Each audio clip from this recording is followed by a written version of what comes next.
The Changeling Addresses Ireland. I'm really elsewhere.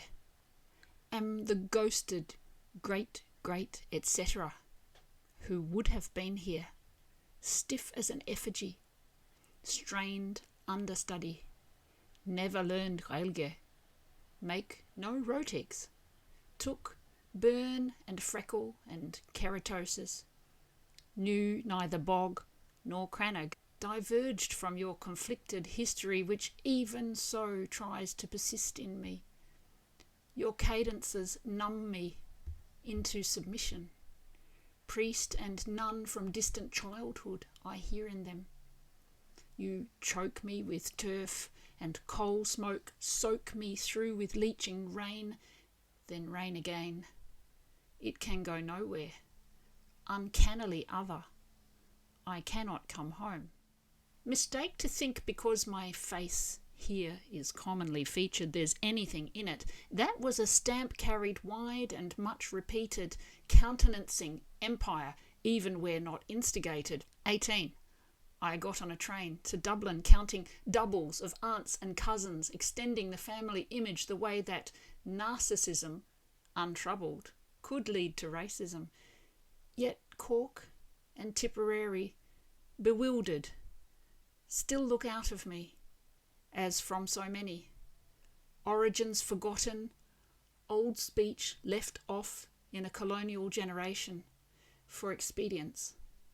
Though each intonation churns up something somehow known as in French or Latin, I am turned out, too easy to cite eviction and famine as what might match or meet this vast sentiment, the anger you feel towards someone you long for and can't have. Piecemeal. You give yourself as people offer me so readily their bog story. How mist or fog would hover above where parents said they mustn't wander, like cloud or burning bush. I tell of desert, of dust and gravel, to ground and justify this unsettling obsession, must flag each bog we pass and call it mine, like an explorer doling out names without regard for what came before.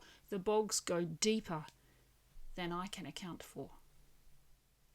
I'd lie down anywhere, field or bog, earth or water, would yield and allow, if you'd grant weight to bear. I do not care for right of way or regulation, want the confidence of horizontal's flesh that succumbs like moss. When first I saw you spoke rock and soil to me, and like the newborn I must imprint. It's blunt as that, pure instinct, before all moral imposition. Interpretation, golden, I open like furs in bloom, everywhere blazoned and threatened, hot metal, that last glint of recognition before it's molten. You cannot bring me up to speed, no matter how much of each personal history you cram into me, straw into dolly, log that replaces the one who's away. I'm only the dummy that gulls you as to your loss, foreign body lodged in unsuspecting flesh, an itch to scratch before you even know you've asked infection, the thing unwanted, the baby adopted out. Everything in your speech eludes me. My L's are not slender. From a land of dark or broad consonants, initial and terminal, I betray with palate and tongue tip the wrench in history, the implantation elsewhere. My vowels are loud and nasal and not sing-song, can't pin down village or townland without first asking pronunciation, child seeking correction. And so, though I seem to be here, I cannot find you. Have been all my life looking high and low for you. Married a man with your name to enfold my own multiple family names that belong to you, but are so common as to be meaningless in tracing you.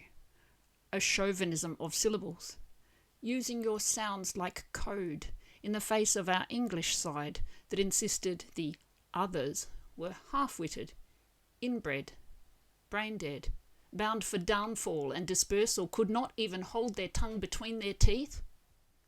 Who would assign rights here? How should I ask?